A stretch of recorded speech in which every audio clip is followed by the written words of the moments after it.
Hello everyone, welcome to this lesson. So in this lesson we're going to be starting a new series called Solving Systems of Equations. And we're going to cover multiple techniques to solve systems of equations. We're going to start with naive Gauss elimination. Then we're going to go into Gauss elimination with partial pivoting. Then we're going to move into Gauss-Jordan. And then we're going to end the series with LU decomposition. And we're going to cover two techniques when it comes to LU decomposition. So what is solving a system of equations? So basically, solving a system of equation is basically finding the values for a number of variables that you have that all of these equations have in common. So basically, you're trying to find the intercept of all these equations. So depending on the problem that you are dealing with, you might be dealing with 3 equations, 4, 5, 6, or whatever, 10 equations. And you're trying to find the solution of these equations, or in other words, the intercept of these equations.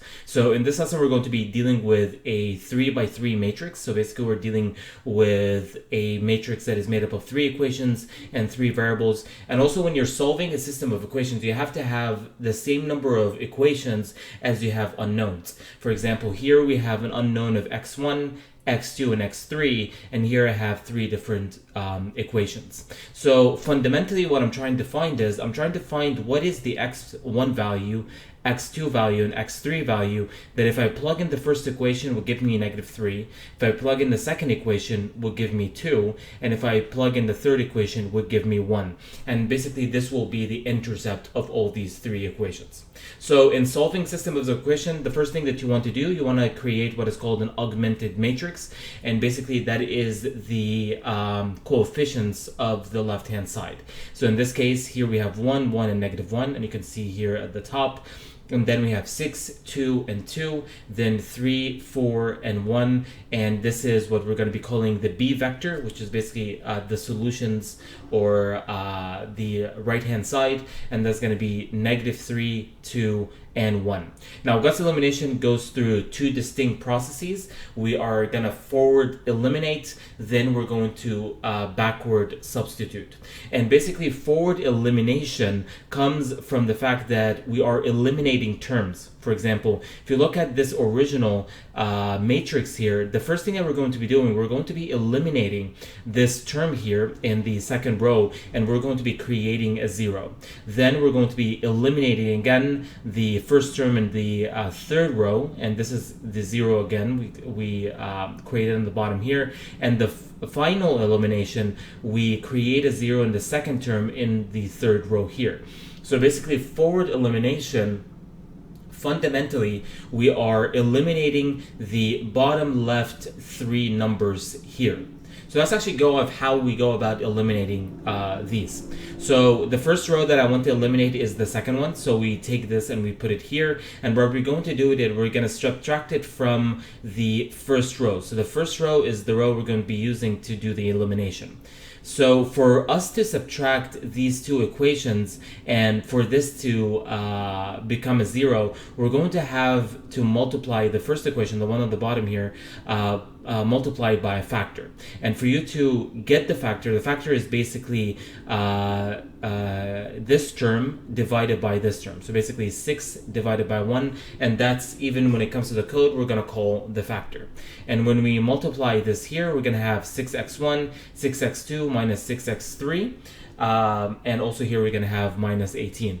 So if we subtract 6x1 minus 6x1, we have a 0. We subtract these 2 terms, -4x2, subtract these 2 terms, plus 8x3, subtract these 2, and we have a 20. So you can see we have eliminated this, and now we have 0, -4, 8, and 20. Now we're going to do the same thing to the third row. So again, we're going to take the third row here, which is the row we want to eliminate. We're going to subtract it from the first row, and also we're going to multiply it by the factor. For this one, we did 6 divided by 1. So for this one, it's going to be -3 divided by 1. As you can see here, it's going to be -3. Then basically, when this is subtracted from this, now we have a 0. This from this, now we have a 7x2. this from this minus 2x3, and this minus this negative 8. So we put it here, 7, negative 2, and negative 8. So what we're going to do, we're going to go a further step, and we're going to be creating this 0 down here. And what we're going to do again, we're going to take the equation, which is basically this row that we want to eliminate, which is 7x2 minus 2x3 is equal to negative 8. And we're going to subtract it from the second row here. Now we can't subtract it from the first row because you see we have an x1 here. So we have to actually subtract it from an equation that has the same number of terms. So before we actually do the subtraction, we have to multiply the bottom one here by a factor. And much like we did with the first one here, 6 divided by 1. The second one here, negative 3 divided by 1. This one is going to be 7 divided by negative 4. So you can kind of see the pattern here. So when we multiply this term is going to cancel. And this one, when you subtract this minus 8 multiplied by this factor, is going to be 12x3. And again, you minus or negative 8 minus 20 multiplied by this will give you 27. So this will mark the end of forward elimination. So this process here created this 0 or eliminated this term. This process here created this 0. This process here created this 0. Now the reason we do this is because when you do backward substitution, now you can actually get x3, x2, and x1. And the reason it's called backward substitution is instead of getting it x1, x2, and x3, we're doing x3, x2, and x1. Because when you're getting something x1, x2, and x3, that's in a future lesson, we're going to call this forward substitution. But in this case, we're getting x3 first. So how do we do that? If you notice this last equation, we can actually solve this last equation here in terms of x3. And this is basically what we're going to do. If we take this matrix here and you look at this equation, it's basically 0x1 plus 0x2 plus 12x3 is equal to 27. So basically x3 is 27 divided by 12, or 2.25. So now we got x3.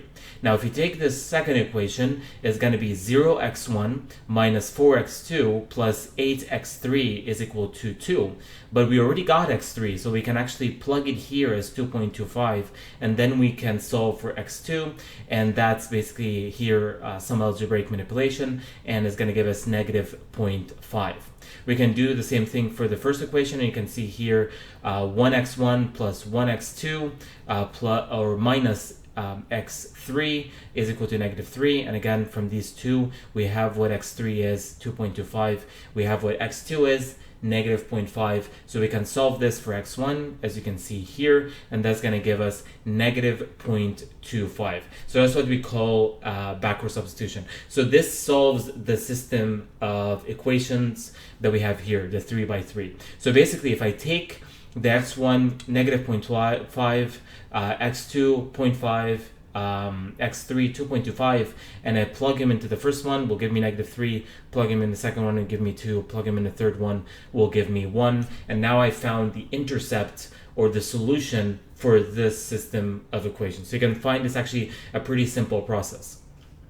So let's actually recap very quickly of what we have done, or what are the steps of Gauss elimination.